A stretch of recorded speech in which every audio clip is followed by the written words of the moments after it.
같은 미래를 봐도 어떤 사람은 구경꾼이고 어떤 사람은 당사자입니다.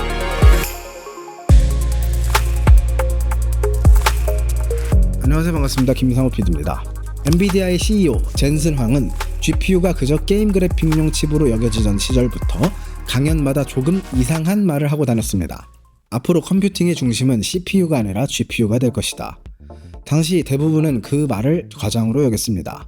서버와 산업용 연산은 CPU의 영역이라는 게 상식이었으니까요. 하지만 젠슨 황은 지금 당장 당연한 이야기에 매몰되지 않고 다른 질문을 던지고 있었습니다. 컴퓨터는 앞으로 무엇을 계산하게 될 것인가? 그의 답은 명확했습니다. 인간처럼 보고 듣고 학습하는 일, 즉 병렬적이고 확률적인 계산이 중심이 될 것이라고 판단했고, 그 판단 위에 회사의 운명을 걸었습니다. 오늘날 AI 시대의 풍경은 그 오래된 질문의 결과물인 셈이죠. 쇼펜하우어는 이런 말을 했습니다. 재능은 남들이 맞힐 수 없는 관역을 맞히고 천재는 남들이 보지 못하는 관역을 맞힌다. 흥미로운 건 젠슨 황만 미래를 예측한 게 아니라는 것입니다. 인간처럼 무언가를 만드는 세상은 그때도 이미 많은 사람들이 그리고 있었어요. 인간은 바퀴라는 완벽한 발명품을 두고도 굳이 로봇의 다리를 만들려고 하잖아요. 차이는 여기 있습니다. 미래는 그렇게 되겠지라고 말하는 사람은 많습니다. 하지만 그 미래를 내가 주도하겠다 하고 판단하고 오늘의 운명을 거는 사람은 극소수입니다. 인간은 언젠가 화성에서도 살 거야 라고 예상하는 건 누구나 할 수 있지만 그 시대를 꿈꾸며 오늘의 미션을 수행하는 사람은 드뭅니다. 예측과 비전의 차이가 바로 여기에 있습니다. 예측은 구경꾼의 언어이고 비전은 당사자의 언어입니다. 같은 미래를 봐도 누구는 그렇게 되겠네 하고 구경하고 있고 누구는 내가 그렇게 만들겠다 하고 뛰어듭니다. 미래를 아는 게 중요한 게 아니라 그 미래의 당사자가 되느냐가 중요한 것이죠. 여러분에게 묻고 싶습니다. 여러분은 어떤 미래를 상상하고 계신가요? 그리고 그 미래에서 여러분은 구경꾼인가요? 아니면 당사자인가요? AI가 없앤 건 일자리가 아니라 평범함이었습니다. AI가 일자리를 빼앗는다는 이야기를 우리는 매일같이 듣습니다. 그런데 최근 노동시장 데이터를 들여다본 여러 분석이 공통으로 짚어내는 패턴은 우리의 예상과는 조금 다릅니다. AI는 일을 없애는 게 아니라 평범한 성과에 대한 관용을 없앤다는 것입니다. 일자리가 통째로 사라지기 전에 먼저 사라지는 것은 그저 무난한 수준, 남들이 하는 정도, 대체 가능한 평균의 자리였습니다. 생각해보면 당연한 이야기입니다. 기계가 가장 먼저 가장 잘하는 일은 무엇일까요? 정해진 절차를 따르고 표준적인 결과물을 뽑아내고 누가 해도 비슷한 그런 일입니다. 평균적인 보고서, 무난한 디자인, 정형화된 코드. 지금까지 우리가 이 정도면 됐지라고 여겨온 그 성실한 평균값이야말로 AI가 가장 손쉽게 집어삼킬 수 있는 무서운 영역입니다. 그리고 데이터는 이미 그 방향을 가리키고 있습니다. 스탠퍼드 대학의 연구에 따르면 AI에 많이 노출된 직군에서 22세부터 25세 사이의 젊은 노동자들의 고용이 2022년 말부터 2025년 중반까지 약 13% 줄었고, 특히 젊은 소프트웨어 개발자들의 경우에는 감소폭이 무려 20%에 가까웠습니다. 대량 해고보다 먼저 온 신호는 이제 막 사다리에 발을 올리려는 신입들 앞에서 그 첫 칸이 사라지는 것입니다. 여기에 우리의 통념을 뒤집는 사실이 하나 더 있습니다. 우리는 흔히 자동화가 가장 단순한 일부터 위협할 거라고 생각합니다. 그런데 최근 연구들은 정반대를 보여줍니다. AI에게 가장 크게 노출된 사람들은 오히려 가장 많이 배우고 가장 높은 임금을 받는 화이트 칼라 쪽이었습니다. 열심히 스펙을 쌓고 좋은 학교를 나오고 효율적인 인재가 되는 것. 그 익숙한 성공 공식이 이제는 가장 먼저 기계와 부딪히는 자리가 되어버렸습니다. 그래서 국제기구들이 내놓는 처방을 다시 보게 됩니다.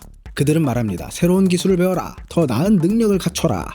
세계경제포럼 WEF의 미래 고용 보고서 2025는 2030년까지 전 세계에서 9,200만 개의 일자리가 사라지고 1억 7천만 개가 새로 생겨난다고 전망하고 있습니다. 지금 필요한 핵심 역량의 39%가 5년 안에 낡거나 바뀔 것이라고 경고했습니다. 그러니 새로 배우라는 겁니다. 얼핏 합리적인 조언 같습니다. 인간을 기계와 같은 트랙 위에 세워두고 더 빨리 달리라고 채찍질하는 것입니다. 기계보다 조금이라도 더 효율적인 부품이 되라는 것. 하지만 그 경주에서 인간이 기계를 이길 수 있을까요? 저는 불가능하다고 봅니다. 인간은 결국 언제나 뒤처지는 존재입니다. 그렇다면 길은 어디 있을까요? 저는 오히려 이 냉정한 진단 안에 답이 숨어 있다고 생각합니다. 기계가 평균을 집어삼키고 표준을 대체하고 효율의 정점을 차지하는 순간 인간에게 남는 유일한 자리는 효율로 환원되지 않는 것, 평균으로 뭉뚱그러지지 않는 것, 그러니까 고유성입니다. 저마다 다른 결로 세상을 느끼고 남들과 다른 지점에서 아파하고 누구도 대신할 수 없는 방식으로 질문하고 만들어내는 그 고유함, 그것은 기계가 흉내낼 수 없는 인간만의 영역입니다. 여기서 우리는 오랫동안 이어온 착각과 결별해야 합니다. 우리는 그동안 남들만큼을 안전이라 여겨왔습니다. 남들처럼 무난하게 튀지 않게 평균 근처에 머무는 것, 그것이 가장 현명한 생존법이라고 배웠습니다. 그런데 이제 그 평균의 자리가 가장 먼저 사라진다고 얘기합니다. 남들과 같아지려고 애쓰는 것이 역설적이게도 가장 위험한 선택이 되어버린 시대입니다. 반대로 남들과 다른 나만의 결을 지키고 갈고 닦는 것이 이제는 가장 확실한 생존 전략이 됩니다. 물론 이것이 재능 있는 소수만의 이야기는 아닐 겁니다. 고유성은 특별한 천재성이 아니라 내가 세상을 겪으며 쌓아온 나만의 데이터입니다. 내가 무엇에 유독 마음이 가고 어떤 부조리를 도무지 견디지 못하고 어떤 방식으로 문제를 바라보는지, 누구에게나 있지만 대부분이 남들처럼의 압력 아래에 눌려온 그것. 평범함이 사라지는 시대는 우리 각자가 눌려왔던 그 고유함을 마침내 꺼내들라는 신호인지도 모릅니다. AI 시대에 대책이라며 내놓은 그 처방이 사실은 목줄일 수도 있습니다. 국제기구들은 대책을 내놓습니다. 그중 자주 등장하는 두 가지가 있는데요. 하나는 교육입니다. 사람들에게 새로운 기술을 가르쳐서 자동화 물결 속에서도 일자리를 잃지 않게 하는 것. 다른 하나는 기본소득입니다. 기계가 일자리를 대체하더라도 모두에게 최소한의 소득을 보장해 굶주리지 않게 하자는 것. 겉으로 보기엔 이보다 합리적이고 따뜻한 해법은 없어 보입니다. 그런데 이 처방을 가만히 들여다보면 두 해법 모두 인간을 기계와 경쟁하는 대체제로 본다는 점입니다. 여기서 말하는 교육이란 결국 기계보다 더 효율적인 부품이 되라 라는 요구에 불과합니다. 기본소득 역시 인간이 시장 밖으로 완전히 튕겨나가지 않도록 계속 무언가를 소비할 수 있게 붙들어두는 장치에 가깝습니다. 굶어 죽지 않게 해주는 대신 소비자로서의 자리는 지키게 하라는 것.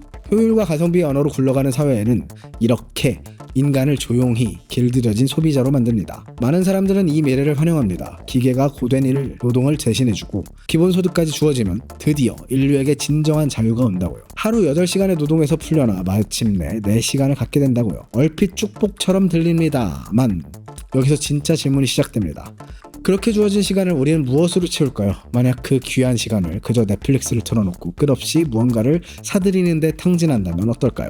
노동의 고통에서 해방되었을지는 몰라도 그 자리에 남는 것은 자유가 아니라 공허입니다. 생계의 짐은 내려놓았지만 내가 왜 사는지, 무엇을 위해 이 삶을 쓰는지에 대한 이야기는 흔적도 없이 증발해버립니다. 그것은 축복이 아니라 오히려 더 정교한 형태의 감옥일지도 모르죠. 배는 부르지만 목적은 사라진 길들여진 자유 말입니다. 20세기 정치 철학자 한나 아렌트는 인간의 활동을 여러 층위로 나누어 보았습니다. 그중 가장 낮은 자리에 있는 것이 노동입니다. 그저 살아남기 위해 먹고 소비하기 위해 반복하는 활동, 그리고 가장 높은 자리에 그가 둔 것이 행위입니다. 타인과 관계를 맺고 함께 새로운 것을 만들어내며 세상에 자기만의 흔적을 남기는 활동. 한나 아렌트는 인간이 인간다워진 것을 소비할 때가 아니라 바로 이 행위를 할 때라고 보았습니다. 기계가 우리에게 시간을 돌려준다면 그 시간은 더 많이 소비하기 위한 것이 아니라 더 깊이 행위하기 위한 것이 되어야만 합니다. 그러니 노동에서 풀려난 시간이 자본이 던져주는 오락을 받아먹는 데 쓰여서는 안 됩니다. 맹목적인 소비를 멈추고 타인의 세계와 깊이 연대해야 하는 행위로 나아가는 것, 나만의 방식으로 세상에 참여하는 것,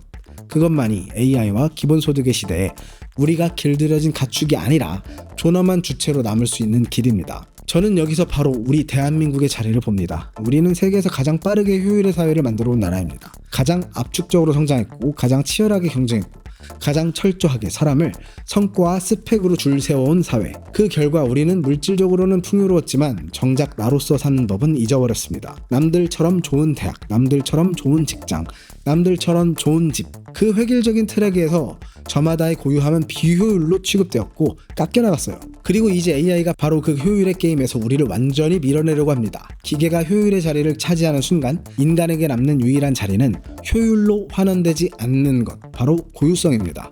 저마다 다른 결로 세상을 느끼고 저마다 다른 것에 아파하고 저마다 다른 방식으로 세상에 참여하는 그 고유함, 그것은 기계가 결코 흉내낼 수 없는 인간만의 자리입니다. 그러니까 가장 효율적으로 달려와 가장 먼저 그 효율의 끝에 도달한 우리 사회야말로 가장 먼저 이 질문 앞에 서 있는 겁니다. 효율 다음에 무엇이 오는가? 부품이기를 그만둔 인간은 무엇으로 사는가? 저는 그 답을 고유성이라고 생각하죠.